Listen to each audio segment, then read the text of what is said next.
Osborne mga gala, may gabi kini yung tanan.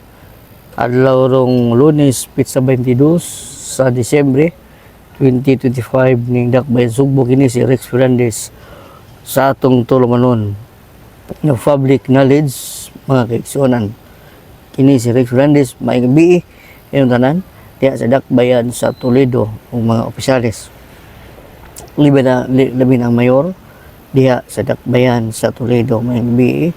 Yang busy mayor si JC mga konsyales, labi ng yang kapika si kinabuhi konsyal si Ami Boy Pinalis ug mga ubanan diha sa Dakbayan sa Toledo. Labi ng kapitan diha sa Toledo diha sa lungsod sa diha Repita si Kokoy Puyapoy ug mga ubanan nga barangay Tanod, labi ng hipi sa Tanod si Mario Kako ug mga kaubanan mga kaisan Sir Alan Puyapoy may gabi. Labi na diha sa Bituon si Sir Julius Puyapoy ug kapika sa kinabuhi mga kaigsunan. Maayong gabi kaniyong tanan. Hinaot lang kung piskay inyong palawas labi na diha sa Bituon usab mga pamilyang yu maayong gabi kaniyong tanan diha sa Bituon. Hinaot lang kung piskay ang inyong palawas mga kaigsunan.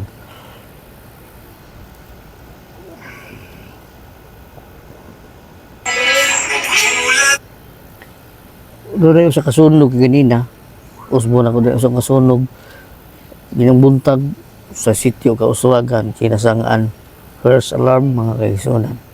Diya, mga balita, nga atong taganong pagtaga-tininining ito naman nun. Kining, usa ka driver sa motorsiklo namatay, human kini, banhigan.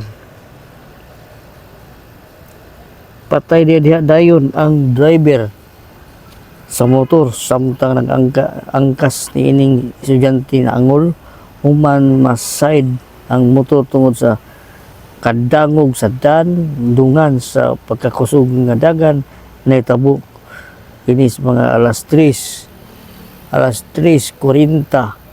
sa hapon ngatong Domingo, Disyembre 22, Barangay Banhigan sa lungsod sa Badyan mga kaigsunan. Ang namatay na ilhan nga si Mark Anthony Dumalig Bisen, 20 anyos driver sa motorsiklo. Angkas ni nga si Clarifel Vincent, 19 anyos usa sa grade 9 student nga naangol nunot sa hitabo ning duha ka samtangan nagpuyo sa Purok Malambuon, Barangay Alawihaw sa lungsod sa Badyan. Sa investigasyon sa Badyan Police, kining duha gikan sa barangay sa lungsod na sigutang lungsod pauli na unta sa barangay Alawihaw. Subay sa nang kasaksi giingong kusog ang padagan sa mga motor bisan pa sa tikusog sa uwan tungod niini ang motor gisakyan sa duha na mao'y hinungdan sa pagkamatay sa driver niini yung pagkaangol sa angkas.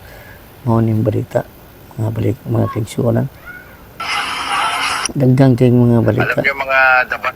Mao ning mga balita nga atong gitagaan og pagtaga dinhi sa atong programa public knowledge mga kaigsuonan. Mga balita para sa kapulisan sa lungsod sa Asturias milampos. Sa laing balita, kapulisan sa lungsod sa Asturias milampos sa pagdakop sa duha ka mga suspek sa duha ka mga operasyon nga gilusad. Ang kapulisan sa lungsod sa Asturias milusad og duha ka mga sunod nga mga operasyon kagabi natong Disyembre 21 atong Domingo, Disyembre 22 ining tuiga. Duha ka mga naglahi nga mga barangay ang nahisakop sa lungsod sa Asturias. Ang unang operasyon gipigayon alas 11 sa gabi na misangpot sa pagkasikop sa suspetsado nga mao si Chris 23 anyos adunay kapuyo construction worker ng lupyo sa barangay New Bago sa nasigutang lungsod mga kaigsuonan. Ang mga sakop sa Asturias Police Intel Operative ipaygayon sa pagresponde labot sa usa ka tawo nga nagkupot og armas de fuego nga misangpot sa pagkasikop sa suspek nakuha gikan sa iyang posisyon mao sa kalibre 38 nga kalibre revolver nga adunay duha ka mga bala sa tambor ug kon chamber. Kawa sa armas nga mubuto na kumpiskar usab sa kapulisan usa ka shabu mga kaigsunan gituang shabu diha sa posisyon mga kaigsunan samtang sa dugang nga operasyon sa kaninang alas 9 kuritas buntag sa kapulisan sa among lungsod nilampaw sa pagkadakop sa usa ka lalaki nga gitumbok nga street level individual nidakpan nga mao si Gio 35 anyos minyo nga way trabaho mga kaigsunan. Ang operasyon gipagayon sa mga sakop sa Drug Enforcement Unit kundi sa Asturias dito sa Barangay Uwak na kumpisar gikan sa posisyon mao ang mukabat nga 1.30 ka gramo nga gituang shabu nga doon standard drug price nga ni kantidad usab og 8,000 pesos. Sumala pa sa kapulisan ang dinakpan gitumbok nga mao ang responsable sa pagkatap sa illegal nga drugas sa nasoy dapit diin ang iyang transaksyon pinagi sa pagpagtagbo og di ba kaha pinagi sa tawag sa cellular phone. Duha ka mga dinakpan makatubang og kaso kalapasan sa Republic Act 9165 samtang dugang kaso nga kalapasan sa Republic Act 10591 nga ipasaka kang Chris tungod sa naembarguhan gining armas nga mabuto gikan sa iyang posisyon mga kaigsunan. Online sabok. Usa ka babae usab didto ni sa Dumaguete. Usa ka babae nga nadakpan kini og paraphernalia mga kaigsunan nadakpan sa kapulisan mga kaigsunan.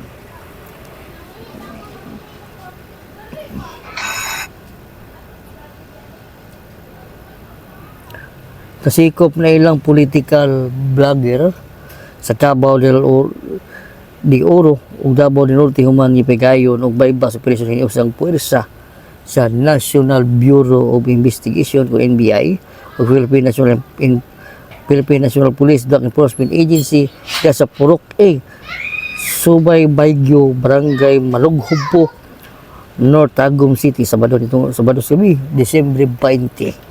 Ang nadakpan gilang mo si James o Jamie Gaking 33 anyos ulit tao nga nipuyo sa barangay North Tagum apan usa ka lumad nga taga Pantukan Davao del Oro.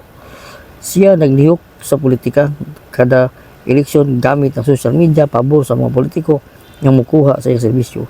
Siya napalitan sa mga otoridad og duha ka dagkong pakiti nga shabu mao ni pagasikop kaniya nakuha usab sa iyang kwarto ang napo kagamay pagiting shabu apil na ang paraphernalia sa illegal nga drugas miabot sa kapin 75 gramos katimbang nga nakumpiskar shabu nga gibanabana nagatidad og kapin sa tunga sa milyon ka pesos. Giandam ng kaso batok kang Gaking nga kasabtang nga naa sa prisuhan sa National Bureau of Investigation Tagum City.